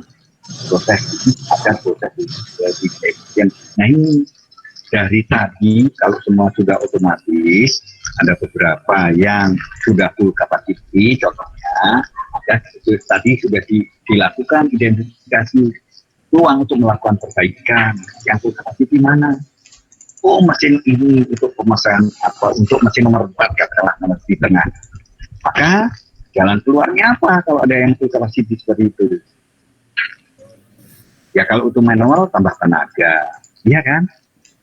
Kalau di titik tertentu line node lagi pada satu line node-nya tertentu terhadap ada tadi spark ya, ada bottleneck identifikasi tadi. Oh ini terhadap full capacity. Kalau manual full capacity itu identik dengan kurang tenaga, kurang orang, ya tambah orangnya di titik itu, di node itu. Paham ya? Nah, kalau tambah kan menjadi lancar berikutnya gitu. Nah, kalau pakai mesin, semua pakai mesin, di situ mesin di node itu full capacity, maka ya tambah mesinnya. Tambah investasi, kita harus investasi mesin kalau mau lancar. Ya kalau enggak ya kurangi kapasitasnya. Seperti itu lancarnya. Tahap berikutnya, tahap ketiga. Tahap ketiga, tahap proses bisnis baru. Ini sudah dirancang. Rancang proses bisnis baru dengan teknologi baru ya, untuk menambah nilai bisnis tadi. Buat sistem yang baru. Dari tahapan, ini termasuk tahapan rekayasa kan. Ya, kalau ini rekayasa pelangkat lunak. Ada mata kuliahnya itu kan ya. Ada Pak. Lagi tahapan rekayasa ulang. Ada. Istilahnya kerennya re-engineering dari sistem Lebih mudah re-engineering, rekayasa ulang daripada perbaikan. Kalau Anda sistem aplikasi yang tidak bagus, di rekayasa ulang itu lebih cepat daripada memaintain. Bapak Iya, pernah Pak. cerita kan pengalaman Pernah, Pak. dulu waktu ada karyawan yang meninggal, mendingan bikin baru daripada tanya-tanya modifikasi sistemnya nggak ketemu-ketemu. Iya. Itu contohnya seperti itu, sudah pernah rekayasa ulang seperti itu. Dalam melakukan analisa APB, kegiatan dilakukan hingga tahap kedua. Tadi tahap kedua adalah tahap apa? Tahap untuk analisa, dan tahap kedua dilanjutkan lakukan rekayasa ulang hingga tahap ketiga, yaitu tahap rancangan dan dilanjutkan dengan implementasi sistem. Kembali lagi, tadi di depan sudah saya sampaikan, tahap untuk proses ini akan dipelajari lebih lanjut di mata kuliah APSI. Ada yang mau ditanyakan? Cukup jelas, Pak. Ya. Oke, cukup ya. Nanya, Pak. Nanya, Pak. Yuk, silakan. Kan tadi ada yang ini, Pak, umpamanya ada yang proses selanjutnya rusak, berarti kan tambah orang tuh. Ya, karena berarti bottleneck ya. Iya, ya, karena bottleneck, Pak. Nah, berarti sebelumnya juga harus di ini juga, Pak, proses sebelumnya. Kenapa? Apa, Ditambah apa juga. yang sebelumnya ditumpuk? Iya. Oh ya, ini misalkan Soalnya kan, proses. Udah cukup pertanyaannya. iya, soalnya kan itu ini, Pak, apa abnormalnya kan jadi berkepanjangan tuh. Ya. Ya, jadi gimana tuh, Pak? Oh ya, sudah cukup pertanyaannya. Kalau Ya, ini Pak. tadi ada bottleneck, misalkan di line produk, line produksi, itu ada node 1 sampai 10. Di node 4, di titik 4, di seksi keempat itu ada bottleneck. Ini masih pakai line production, tapi masih manual ya, nggak mesin ya. Kalau mesin kan udah mau nggak mau sih, Ya, karyawan itu ngejar harus selesai gitu kan. Kalau otomatis, ya, Pak, ya. ini masih manual. Jadi pakai line production tapi masih manual prosesnya. Contoh di mobil, kalau sudah pertama dipasang engine, pasang roda, yang lainnya itu interiornya, eksteriornya dipasang, kemudian jalanilah didorong maju, dorong maju, dorong maju, seperti itu. Kalau masih manual. Nah, di node keempat ini terjadi kelambatan. Kelambatan ini yang berkepanjangan, artinya kalau cuma satu orang nggak masuk, bisa diturunkan mungkin pengawasnya, kalau foreman-nya turun bantuin gitu kan, itu kalau sementara. Tapi ini berkepanjangan, mosok foreman-nya turun terus tiap hari, di situ lambat terus, maka hanya di titik itu, di node itu yang tambah orang. Itu maksudnya seperti itu. Ya sebelumnya karena dia suplainya kenceng, bottleneck itu. Nah yang setelahnya sana nyantai kerjanya. Setelah di node 5, 6, 7, 8, 9, 10 sana nggak keteter, nggak bottleneck, namun dia kerjaannya cukup nyantai. Sehingga kalau iya, jadinya yang supply ya, Pak. Ya, begitu yang node yang kurang tadi dicukupin, orangnya ditambah satu misalkan, menjadi lancar. Node ke 5, 6 ke sono nggak masalah karena dia sebelumnya memang belum full capacity, tenaganya belum dimanfaatkan semaksimal, masih ada nganggur gitu. Gitu ya. Oke, Pak. Makasih, Pak. Oke, itu kita ada azan di buat saya, Vici. Kita istirahat dulu ya. Iya, Pak. Nanti kita lihat setelah azan.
Halo, kita lanjut ya.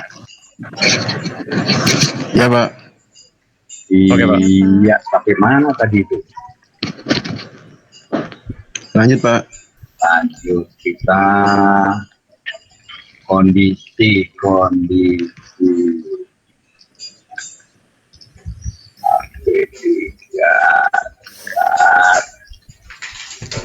pilar organisasi tadi ya.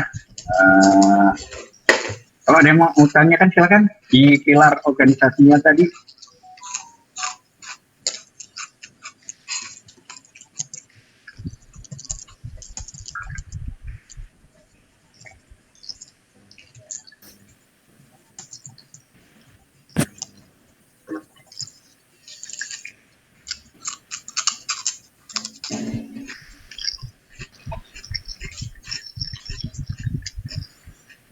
Oke, kalau saya rasa memang ada, kita lanjutkan minggu yang sisanya kita bahas minggu depan ya. Boleh Pak. Kita bahas minggu depan Ya, karena tadi yang pertama jelaskan yang minggu lalu ini ternyata tidak bisa 2 kali 1,5 ya, besok yang setengah kita lanjutkan minggu depan dengan ditambah yang minggu depan. Jangan lupa tugas bagi yang belum ngirim tugas yang lalu masih bisa ngirim, silakan. Seperti ya masih boleh ngirim, silakan. Oke, kalau ini sementara karena materi belum selesai, nanti kita lanjutkan minggu depan. Pertemuan kali ini kita sudahi. Assalamualaikum warahmatullahi wabarakatuh. Waalaikumsalam warahmatullahi wabarakatuh. Terima kasih ya Pak. Oke. Waalaikumsalam. Makasih Pak. Matur nuwun, Pak. Ya, Ya, makasih, Pak. ya. Oke.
Halo, Yana.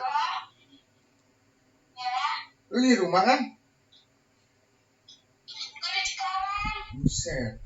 Ini gimana tugas? Oi.